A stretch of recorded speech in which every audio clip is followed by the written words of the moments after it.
Ephraim, Wisconsin is a 3.5 square mile village of about 2,400 acres located on the eastern shore of Green Bay. The community occupies the shoreline, hillside, and the upland of a crescent-shaped bay known as Eagle Harbor. The Door County Peninsula is part of a vast limestone formation that extends from eastern Wisconsin to upper Michigan and Ontario, Canada, and then into upper New York State, where it forms the ledge over which the famous Niagara Falls tumbles. This formation, called the Niagara Escarpment, is a magnificent exposure of dolomite limestone that was laid down in the Silurian period, about 340 million years ago. Eagle Bluff was formed by waves along an ancient shoreline when the level of Lake Michigan was much higher than it is currently. It is on Eagle Harbor and the nearby Eagle Island, today known as Horseshoe Island, that Ephraim's history begins. Reverend Andreas Iverson, a Moravian minister from Norway, founded the village of Ephraim in 1853.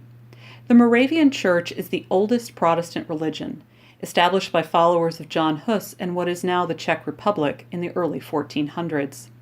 Reverend Iverson came to Wisconsin by ship in 1849, settling first in Milwaukee and then later in Green Bay. He wanted to establish a settlement where members of his Moravian flock could worship in peace, but he could not find an area or piece of land that seemed suitable.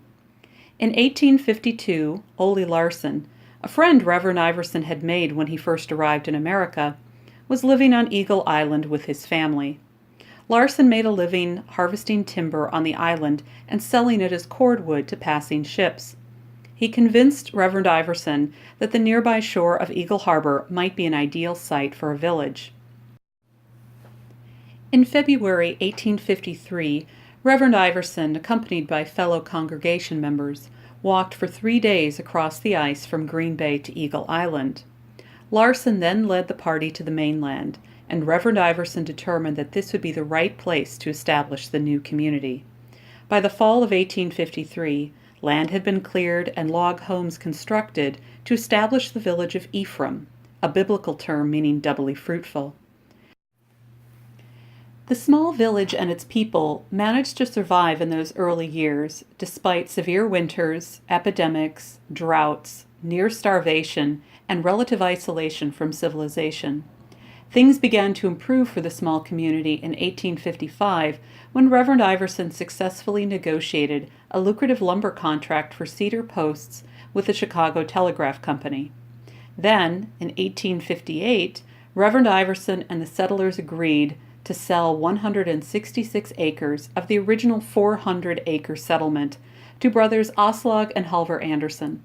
The brothers agreed to construct a deep-water dock at the north end of the town for community use. This project proved to be a turning point in the village's struggle to survive. Because of the Anderson dock, any vessel sailing the waters of Green Bay was able to dock in Ephraim.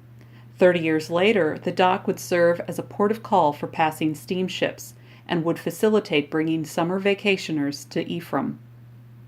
The regular arrival of the Goodrich steamships began to fuel the village's economy around the turn of the 20th century.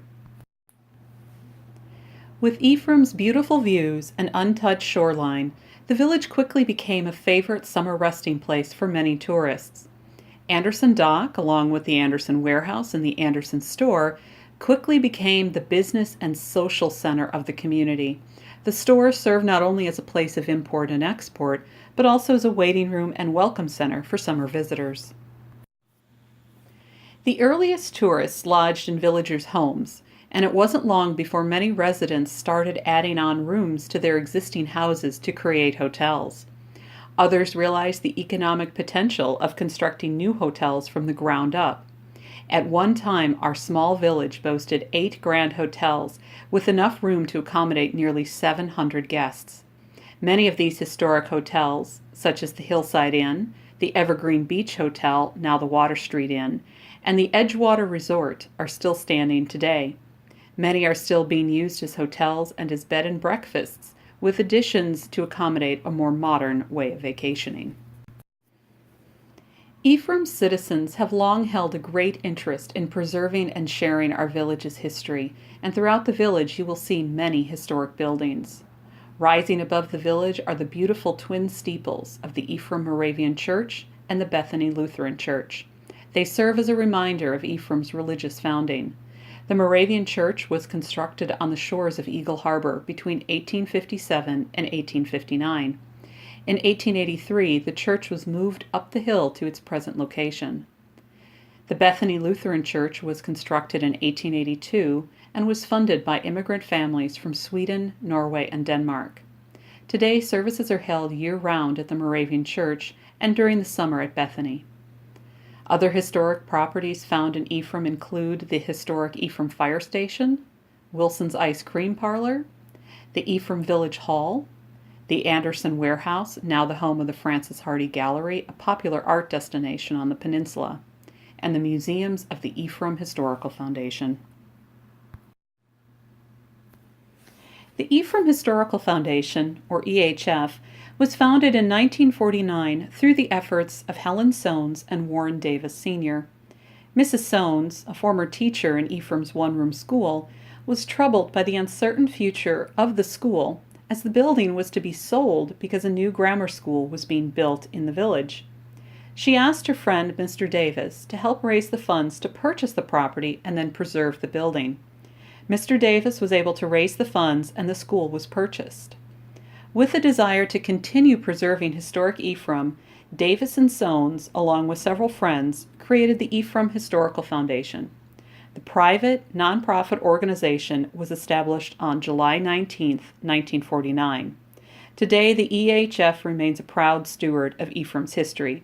We operate a number of museums and safeguard a large collection of archives, photographs, artifacts, and artwork related to the heritage of Ephraim.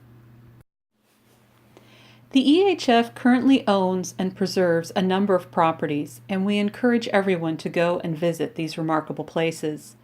Our properties include the Anderson Barn, the Anderson Store, the Goodletson Cabin, the Pioneer Schoolhouse, the historic Iverson House, the Sfil Hoose, and the Olga-Dana Green. Our first museum is the one that started it all, the one-room school known today as the Pioneer Schoolhouse Museum.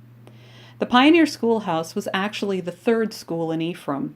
In the early days of the village, children were taught in Reverend Iverson's home before a small cabin was built to serve as a school. Finally, in 1880, the Pioneer Schoolhouse was built to accommodate the growing number of students. Records indicate that at one time as many as 72 pupils, grades 1 through 8, were in attendance in this one-room school. Next to the Pioneer Schoolhouse is the Goodletson Cabin. Thomas and Kristen Goodletson built this cabin on Eagle Island in 1854, only 1 year after Ephraim was founded. In 1855, they moved this cabin across the ice to the mainland and located the cabin at the south end of the village. Once there, the family resided in the cabin until 1886. Besides being a home to a family of 11, plus a few animals, the Goodletson Cabin has a unique place in Ephraim's history because early meetings to organize the Bethany Lutheran Church were held there. After the Goodletsons built another home, the cabin became part of the old Hotel Ephraim, where it once served as the honeymoon suite. In 1974, Ted Hepner, the owner of Hotel Ephraim, donated the cabin to the EHF, and it was moved to its current site next to the schoolhouse. Built in 1858 by Aslaug Anderson, the Anderson store was operated by the Anderson family for 100 years until the store closed in 1958. For a short period, a dress shop was located in the building, but since the 1960s, the store has been operated as a museum by the EHF. Please stop in and get some penny candies and hear the stories of the remarkable Anderson family members.